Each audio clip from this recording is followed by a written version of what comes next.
Pag umintra po si Mike Defensor, alams na yung mga krusada niya, puro piki. Tulad ng piking mga witnesses. Mga kababayan, yung mga expose po ni Mike Defensor at yung patuloy niyang pag-iingay at yung mga pa-interview niya, hindi mo po siya krusada laban sa korupsyon. Kundi isa pong orchestrated demolition job, political demolition job, nang nagpapatakbo po si The Little Girl. Yan ang lumalabas mga kababayan sa mga kwento. Ano yung intensyon para iligtas si Sarah?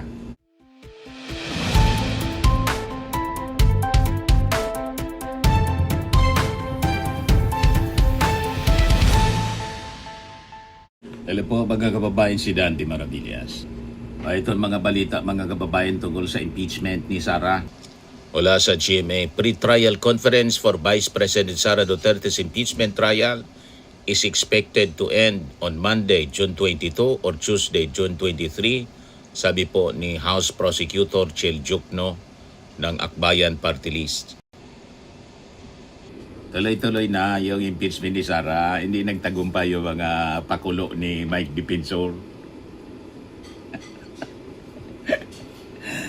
Yung mga issue sa Malita Boys, mga kababayan, hindi umubra na ang nasa likod siyempre, wala mang iba, si Sarah.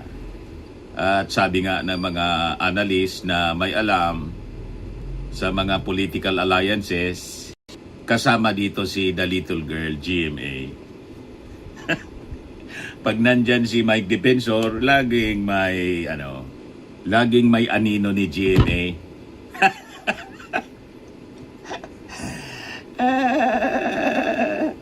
Tapos ito yung report naman ng Bilyonaryo Nyo, sabi dito, Senate allots just 50 seats for public during BP Sara's trial. Sabi po ni Senate President Win Gatchalian na yung Senado mga kababayan pilit na ginugulo ng kampo ni Sarah gamit si Mike Defensor na gamit din yung mga Malita Boys. Di ba? Mga kababayan, hindi umubra yung drama nila. Hindi obra po yung drama nila. Alam ng ating mga mamamayang Pilipino, pag umintra po si Mike Defensor, alams na yung mga krusada niya, puro piki. Tulad ng piking mga witnesses. Mga kababayan, yung mga expose po ni Mike Defensor at yung patuloy niyang pag-iingay at yung mga pa-interview niya, hindi mo po siya krusada laban sa korupsyon.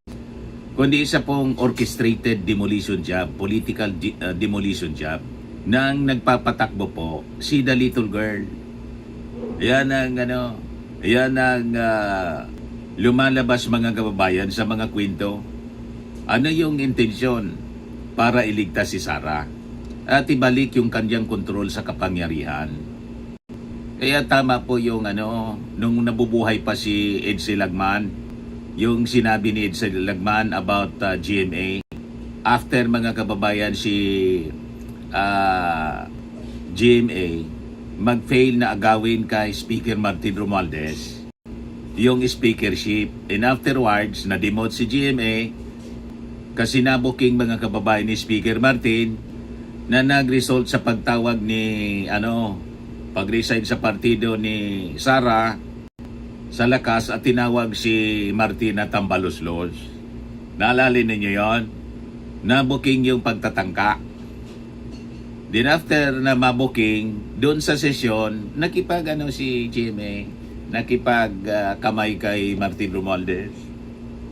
Ngayon, sabi ni Edsel Lagman nung nabubuhay pa siya, sabi ni Edsel Lagman, protagonist niya kiss and make up in public with daggers behind their backs. Abangan niya, yung mga protagonista niya habang nakikipagkamay, yung isang kamay may punyal sa likod.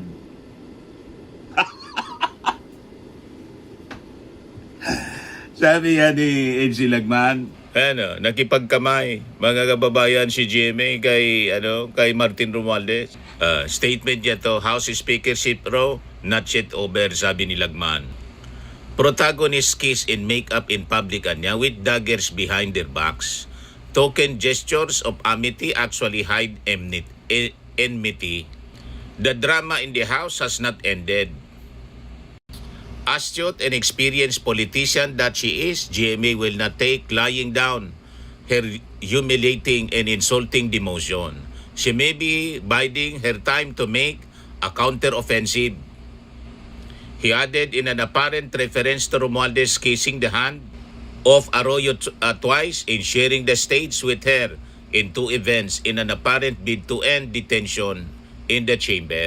Yan yung exact description mga kababayan ni Itzy Lagman nung nabubuhay pa. Sakto mga kababayan sa mga nangyayari ngayon. So nakita ninyo ang nangyari noon, nagpapatuloy hanggang ngayon ang kanilang mga ginagawa. At ang nakaprintira ngayon mga kababayan si Mike Defensor. Kaya huwag tayong naniniwala sa mga kwento niya. Continuation ito ng drama. Kaya ito mga hinaharap na mga fake witnesses po.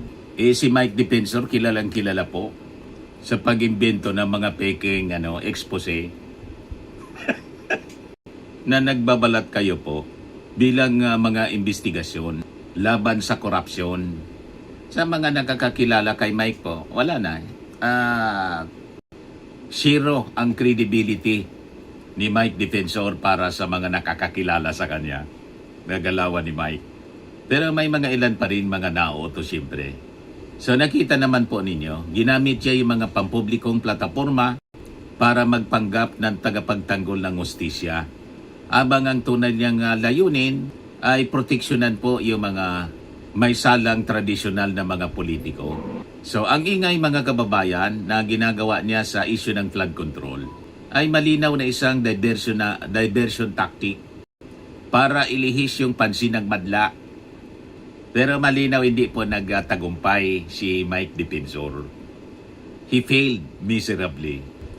Ang ginagawa niya ito para pagtakpan ang katotohanan na ang krisis na to ay idinisenyo, pinalala at pinakinabangan po noong nakarang administrasyon ni dating Pangulong Digong.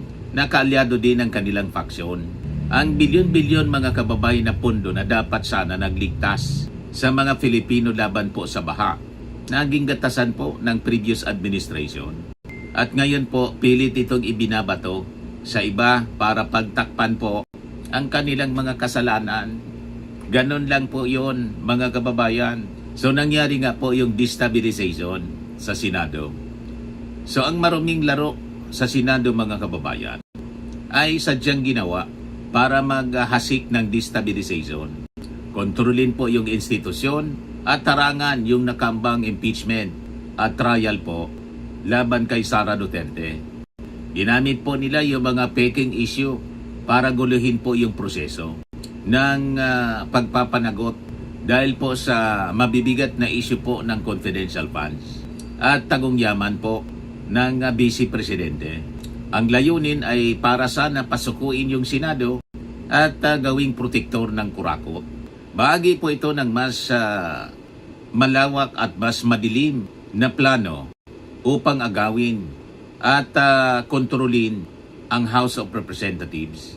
Ito ay karugtong mga kababayan ng naunang mga naging sabuatan ni Gloria Macapagal Arroyo para patalsikin po si Martin Romualdez. Para mailagay sa kanyang mga galamay at tuluyang mahawakan sana yung buong legislatura ng bansa.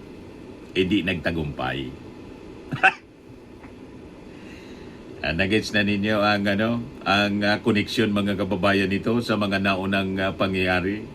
So proven po mga kababayan na propaganda lang ang mga sinungaling na mga inirepresentang mga testigo raw ni Defensor. Mula noon hanggang ngayon, hindi na po sila maaring pagkatiwalaan pa dahil sa kanilang mga silyadong record ng mga panloloko.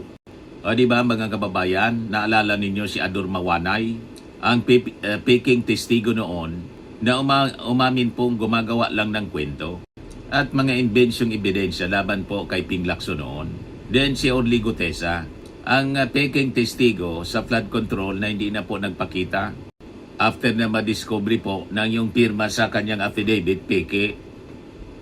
Yung abogado, pirma ng abogado, peke.